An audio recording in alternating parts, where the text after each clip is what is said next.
मैं प्रथम पूज्य देव गणपति गणेश जी महाराज को आह्वान करता हूँ। उनसे प्रार्थना करता हूँ, हे गजानन, हे गणपति, इस कथा स्थल पर पधार कर आवाज समस्त देवी देवताओं को आने का मार्ग। हे गणपति, आप विघ्नहर्ता हैं, सभी विघ्नों को दूर करते हुए बुद्धि के दाता हैं। आप बुद्धि प्रदान करते हुए सभी का कार्य संपादन कराइए और आवाज समस्त देवी देवताओं को आने का मार्ग दीजिए। मैं आकाश राजगढ़िया बंसल गोत्र उमा शंकर नारायण देवी राजगढ़िया का पुत्र सांवरिया बाबा मेरे गुरुदेव को वंदन करते हुए गुरु आज्ञा लेकर आज की कथा प्रारंभ करूंगा। मैं अपने कुलदेवी केशर सती माता का आह्वान करता हूं तथा अपने पूर्वजों को नमन करते हुए पितर पितरानी का आह्वान करता हूं। मैं जगन्नाथपुरी से जगन्नाथ जी, बलभद्र जी, सुभद्रा माई और लक्ष्मी जी महारानी, हनुमान जी महाराज का आह्वान करता हूँ। इस सोसाइटी में विराजमान सभी देवी देवताओं का आह्वान करता हूँ। इस सोसाइटी में विराजमान शिव महापरिवार का आह्वान करता हूँ। मैं इस सोसाइटी और यहाँ के स्थान देवता, वास्तु देवता, ग्राम देवता, क्षेत्रपाल देवता, समस्त देवी देवताओं का आह्वान करता हूँ। मैं सभी ऋषि मुनियों का आह्वान करता हूँ। मैं अपने भोलेनाथ मैया पार्वती का उमा शंकर नारायणी निवास में आह्वान करता हूँ तथा उनसे प्रार्थना करता हूँ कि गौर बिंदोर का आसन ग्रहण करें और भावपूर्वक इस कथा का श्रवण कर हमें कृतार्थ करें। बाबा, मेरे में तो कोई क्षमता नहीं है कि मैं कथा कर सकूं, लेकिन फिर भी मैं प्रयास कर रहा हूं, क्योंकि आपके आदेशानुसार मैंने 18वां पुराण पढ़ने का निर्णय लिया है, नियम लिया है और मेरा नियम आप ही पूरा करा लीजिए। यह मेरा चतुर्थ पुराण है, भागवत महापुराण। इससे पूर्व मैंने आपके समर्पण में शिव महापुराण, स्कंद पुराण और लिंग महापुराण पढ़कर रखा है और ये चौथे महापुराण को पढ़ने का अद्भुत प्रयास मेरा है कि लोगों को आनंद आ सके, सभी देवी देवता प्रसन्न हो सके और सभी पितर प्रसन्न हो सके। जो भी मुझसे उपेक्षा रखते हैं उन सभी का आह्वान करता हूँ, इस कथा के माध्यम से उनको आगे की गति प्राप्त हो, ऐसा भाव रखता हूँ। तो हम लोगों ने अभी तक जो पढ़ा था वो कथा का हम लोगों ने चतुर्थ अध्याय तक पढ़ा था। प्रथम चतुर्थ अध्याय में प्रवेश करने के बाद आज हम लोग पंचमों अध्याय में प्रवेश करेंगे और पंचम अध्याय में भगवान क्या कहते हैं या आनंद अवस्था में हम लोग जानेंगे।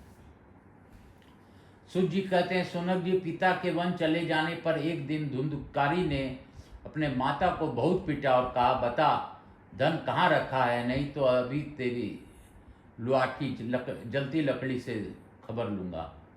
उसकी इस धमकी से डर कर और पुत्र के उपद्रवों से दुखी होकर वह रात्रि के समय कुएं में जा गिरी और इसी से उसकी मृत्यु हो गई।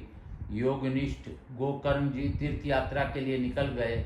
उन्हें इन घटनाओं से कोई सुख या दुख नहीं होता था, क्योंकि उनका ना कोई मित्र था ना कोई शत्रु। धुंधकारी 5 वेश्याओं के साथ घर में रहने लगा। उनके लिए भोग सामग्री जुटाने की चिंता ने उसकी बुद्धि नष्ट कर दी और वह नाना प्रकार के अत्यंत क्रूर कर्म करने लगा। एक दिन उन उल्टाओं ने उससे बहुत से गहने मांगे। वह तो काम से अंधा हो रहा था। मौत की उसे कभी याद नहीं आती थी। बस उन्हें जुटाने के लिए वह घर से निकल पड़ा। वह जहाँ तहाँ से बहुत सा धन चुरा कर घर लौट आया था। उन्हें कुछ सुंदर वस्त्र और आभूषण लाकर दिए। चोरी का बहुत माल देखकर रात्रि के समय स्त्रियों ने विचार किया कि यह नित्य ही चोरी करता है, इसलिए इसे किसी दिन अवश्य राजा पकड़ लेगा। राजा यह सारा धन छीनकर इसे निश्चय ही प्राण दंड देगा। जब एक दिन इसे मरना ही है तो हम ही धन की रक्षा के लिए गुप्त रूप से इसको क्यों न मार डालें। इसे मारकर हम इसका माल मत्ता लेकर जहाँ कहीं चली जाएंगी। ऐसा निश्चय कर उन्होंने सोए हुए धुंधकारी को रस्सियों से कस दिया और उसके गले में फांसी लगाकर उसे मारने का प्रयत्न किया। इससे जब वह जल्दी न मरा तो उन्हें बड़ी चिंता हुई। तब उन्होंने उसके मुख पर बहुत सी दहकते अंगारे डाले। इससे वह अग्नि के लपटों में बहुत छटका कर मर गया। उन्होंने उसके शरीर को एक गड्ढे में डालकर गाड़ दिया। सच है, स्त्रियां प्रायः बड़ी दुस्साहसी होती हैं। उनके इस कृत्य का किसी को भी पता न चला। लोगों के पूछने पर कह देती थी कि हमारे प्रियतम पैसों के लोभ में से अब की बार कहीं दूर चले गए हैं, इसी वर्ष के अंदर लौट आएंगे। बुद्धिमान पुरुष को दुष्टा स्त्रियों का कभी विश्वास न करना चाहिए। जो मूर्ख इनका विश्वास करता है उसे दुखी होना पड़ता है। इनकी वाणी तो अमृत का समान कमियों के हृदय में रस कर संचार करती है, किंतु हृदय छुरे की धार के समान तीक्ष्ण होता है। भला इन स्त्रियों का कौन प्यारा है। तो धुंधकारी का यह अद्भुत बात कि स्त्रियों ने ही मार डाला और उस वेश्याओं ने का बात कभी भरोसा नहीं करना चाहिए। यह बात कुरान में दी गई है कि बुद्धिमान व्यक्ति को, बुद्धिमान पुरुषों को दुष्ट स्त्रियों का कभी विश्वास नहीं करना चाहिए। यह बात मैं नहीं कह रहा, यह ग्रंथ में लिखी पुराणों में बात कही जा रही। वे उल्टा धुंधकारी की सारी संपत्ति समेट कर वहां से चंपत हो गई।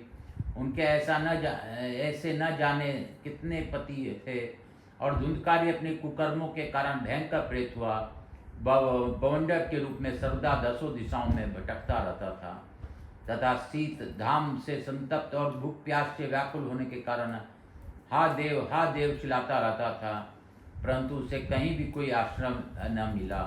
कुछ काल बीतने पर गोकर्ण ने भी लोगों के मुख से धुंधकारी की मृत्यु का समाचार सुना। तब उसे अनाथ समझकर उन्होंने उसके गया जी में श्राद्ध किया और भी जहाँ जहाँ वे जाते थे उसका श्राद्ध अवश्य करते थे। इस प्रकार घूमते घूमते गोकर्ण जी अपने नगर में आए और रात्रि के समय दूसरों की दृष्टि से बचकर सीधे अपने घर के आंगन में सोने के लिए पहुंचे। वहां अपने भाई को सोया देखा। आधी रात के समय धुंधकारी ने अपना बड़ा विकट रूप दिखाया। वह कभी भेड़ा, कभी हाथी, कभी भैंसा, कभी इंद्र और कभी अग्नि का रूप धारण करता। अंत में वह मनुष्य के में आकार में प्रकट हुआ। ये विपरीत अवस्थाएं देखकर गोकर्ण ने निश्चय किया कि यह कोई दुर्गति को प्राप्त हुआ जीव है। तब उन्होंने उसके धैर्यपूर्वक पूछा। गोकर्ण ने कहा, तू कौन है? रात्रि के समय ऐसे भयानक रूप क्यों दिखा रहा है? तेरी यह दशा कैसे हुई, हमें बता तो सही। तू प्रेत है, पिशाच है अथवा कोई राक्षस है? सूत जी कहते हैं, गोकर्ण के इस प्रकार पूछने पर वह बार बार जोर जोर से रोने लगा। उसमें बोलने की शक्ति नहीं थी, इसलिए उसने केवल संकेत मात्र किया। तब गोकर्ण ने अंजलि में जल लेकर उसे अभिमंत्रित करके उस पर छिड़का। इससे उसके पापों का कुछ शमन हुआ और वह इस प्रकार कहने लगा। प्रेत बोला, मैं तुम्हारा भाई हूँ, मेरा नाम है धुंधकारी। मैंने अपने ही दोष से अपना ब्राह्मण तत्व नष्ट कर दिया। मेरे कुकर्मों को गिनती नहीं की जा सकती। मैं तो महान अज्ञान में चक्कर काट रहा था। इसी से मैंने लोगों को बड़ी हिंसा की। अंत में उल्टा स्त्रियों ने मुझे तड़पा कर मार डाला। इसी से अब प्रेत योनि में पड़कर यह दुर्दशा भोग रहा हूँ। अब देववश कर्मफल का उदय होने पर से मैं केवल वायु भक्षण करके जी रहा हूँ। भाई, तुम दया के समुद्र हो, अब किसी प्रकार जल्दी ही मुझे इस योनि से छुड़ाओ। गोकर्ण ने धुंधकारी को सारी बातें सुनी और तब उससे बोले। गोकर्ण ने कहा, भाई, मुझे इस बात का बड़ा आश्चर्य है कि मैंने तुम्हारे लिए विधि पूर्वक गया जी में पिंड दान किया, फिर भी तुम प्रेत योनि से मुक्त कैसे नहीं हुए? यदि गया श्राद्ध से भी तुम्हारी मुक्ति नहीं हुई तब इसका कोई और उपाय ही नहीं है। अच्छा, तुम सब बात खुल कर कहो, मुझे अब क्या करना चाहिए? प्रेत ने कहा, मेरी मुक्ति सैकड़ों गया श्राद्ध करने से भी नहीं हो सकती। अब तो तुम इसका कोई और उपाय सोचो। प्रेत की यह बात सुनकर गोकर्ण को बड़ा आश्चर्य हुआ। वे कहने लगे, यदि सैकड़ों गया श्राद्ध से भी तुम्हारी मुक्ति नहीं हो सकती, तब तो तुम्हारी मुक्ति असंभव ही है।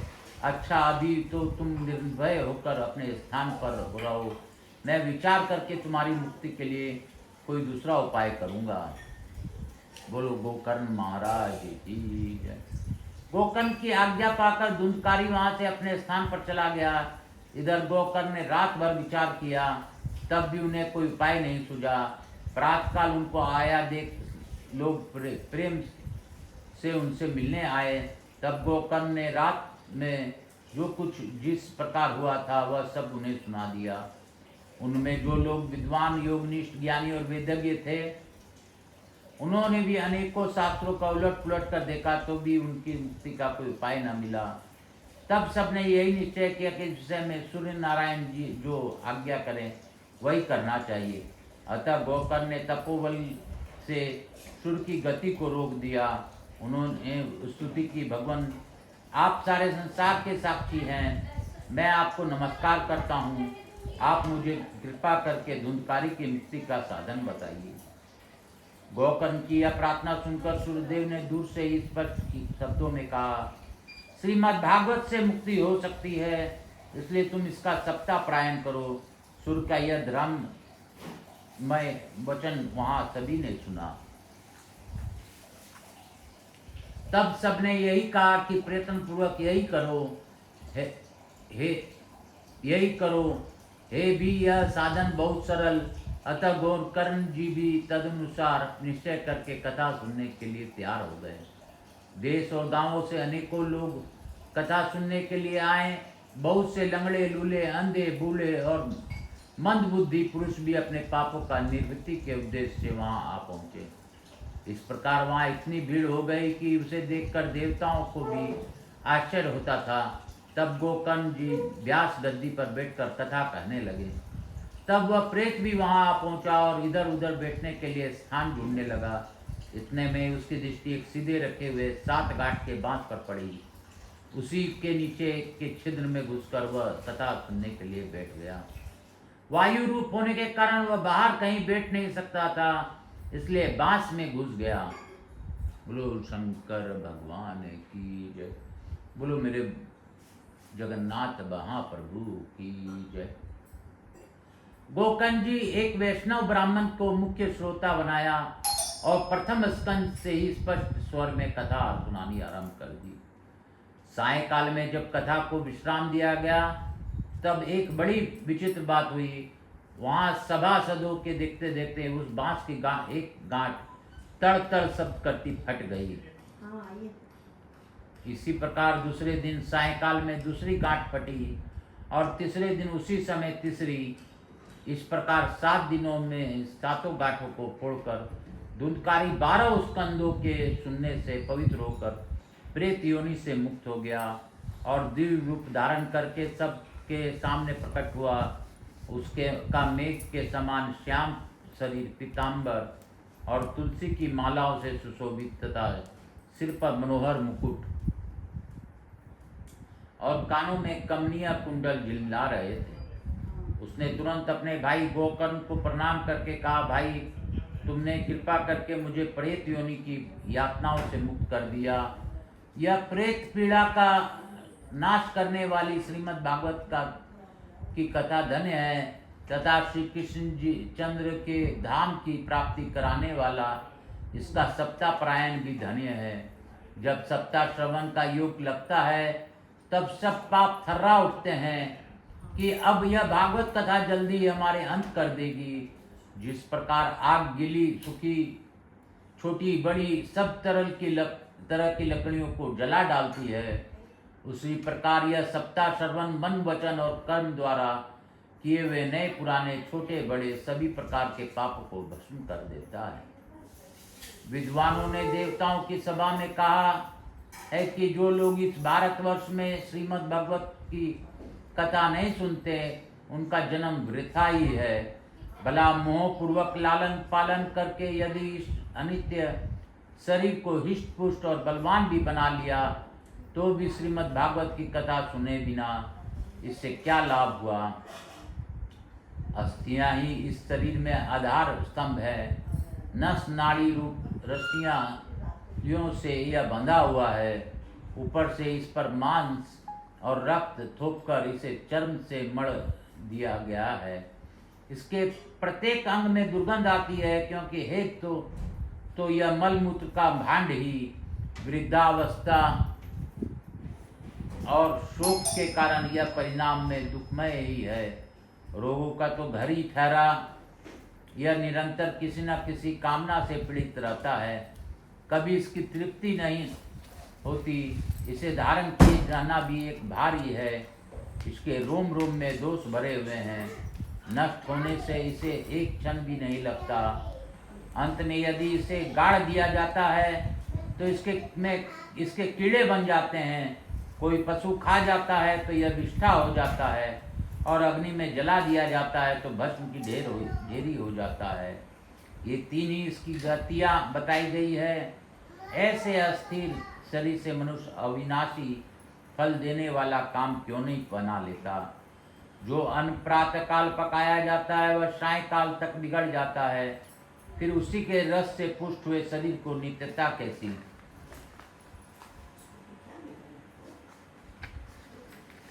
इस लोक में सप्ताह श्रवण करने से भगवान की शीघ्र प्राप्ति हो जा सकती है। अतः सब प्रकार के दोषों के निवृत्ति के लिए एकमात्र यही साधन है।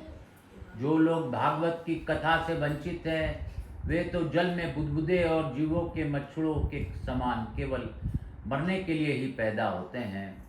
भला जिसके प्रभाव से जड़ और सूखे हुए बांस की गांठें फट जा सकती है, उस भागवत कथा श्रवण करने से चित्त की गांठों का खुल जाना कौन बड़ी बात है। सप्ताह श्रवण करने से मनुष्य के हृदय की गांठ खुल जाती है। उसकी समस्त संशय छीन भिन्न हो जाते हैं, सारे कर्म छीन हो जाते हैं।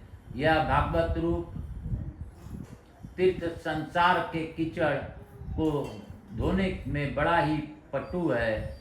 विद्वानों का कथन है कि जब यह हृदय इसमें स्थित हो जाता है तब मनुष्य की मुक्ति निश्चित ही समझनी चाहिए।